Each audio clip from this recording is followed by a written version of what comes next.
Assalamualaikum warahmatullahi wabarakatuh. Selamat datang di video pembelajaran tugas UAS ya. Perkenalkan, nama saya Muhammad Zikri Asyidik.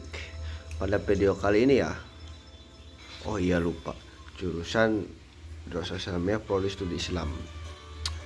Di sini saya sendiri akan sedikit atau sependek pengetahuan akan menjelaskan materi dari mata kuliah Mawaris, yaitu CPMK 1 Tinjauan Umum Fikih Mawaris, mencakup pengertian syarat, rukun, sebab-sebab menerima waris, dan hak yang wajib ditunaikan sebelum harta warisan dibagikan.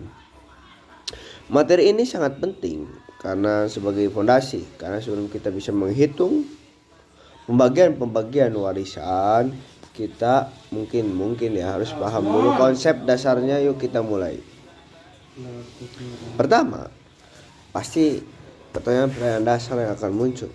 Apa itu fikih mawaris? Kata mawaris adalah bentuk jamak dari miraj yang berasal dari kata warisa yarisu irsan, yang artinya berpindah sesuatu dari satu pihak ke pihak yang lain.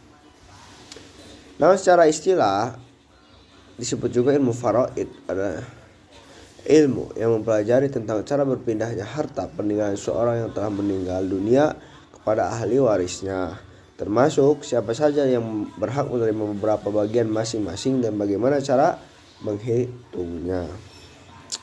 Kita masuk bab selanjutnya, yaitu bab rukun waris.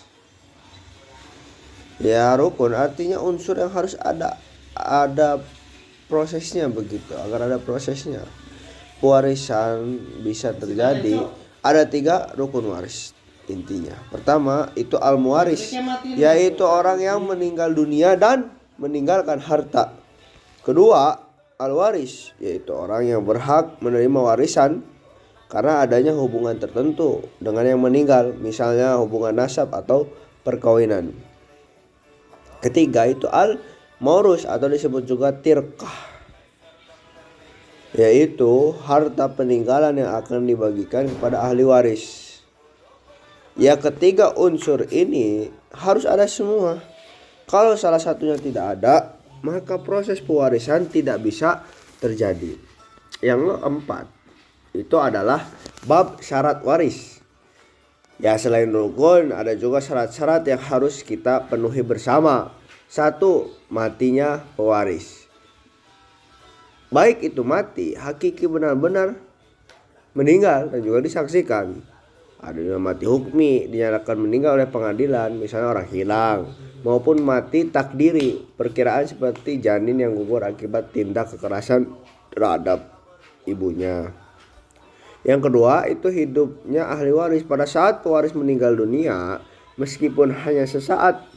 Misalnya bayi yang masih dalam kandungan namun lahir dalam keadaan hidup.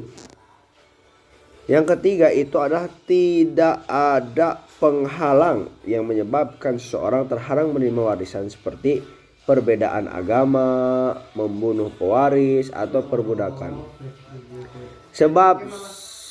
Sebab menerima waris. Kita langsung ke bab selanjutnya ya. Lalu apa sebab-sebab seseorang bisa menerima warisan? Ada beberapa sebab. Yang pertama, hubungan nasab atau kekerabatan, seperti orang tua, anak, saudara, dan seterusnya. Yang kedua itu adalah hubungan perkawinan atau musaharoh, yaitu suami atau istri yang sah pada saat pasangannya meninggal. Yang ketiga itu adalah al-wala atau memerdekakan budak. Ini konteksnya di masa lampau, ketika perbudakan masih ada. Orang yang memerdekakan budak berhak mewarisi budak yang dimerdekakan jika tidak ada ahli waris lain.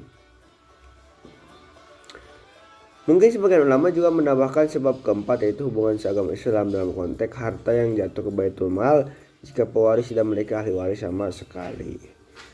Hak-hak yang wajib ditunaikan sebelum warisan dibagi. Ini sih yang bagian yang sering terlewat tapi justru sangat penting. 1. Biaya pengurusan jenazah atau tajhij. mulai dari memandikan, mengkafani hingga menguburkan, diambil dari harta peninggalan sebelum dibagi. 2. Melunasi hutang piutang pewaris, baik utang kepada Allah seperti zakat atau haji yang belum ditunaikan maupun utang kepada sama manusia.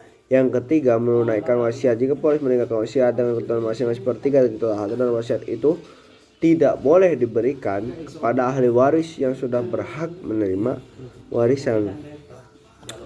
Lalu yang keempat, barulah sisa harta dibagikan kepada ahli waris sesuai dengan bagian yang telah ditentukan syariat.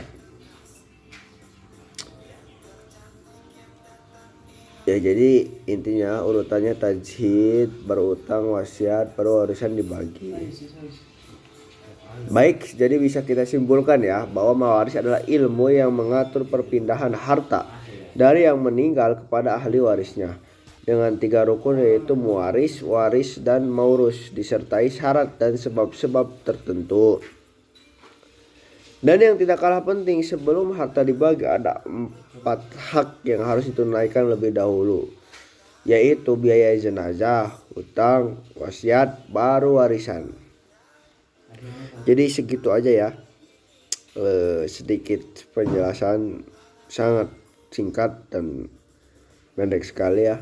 Semoga penjelasan ini bermanfaat dan memudahkan saya memahami dasar-dasar fikih mawaris ya, sebelum masuk ke pembahasan perhitungan yang lebih detail. Assalamualaikum warahmatullahi wabarakatuh.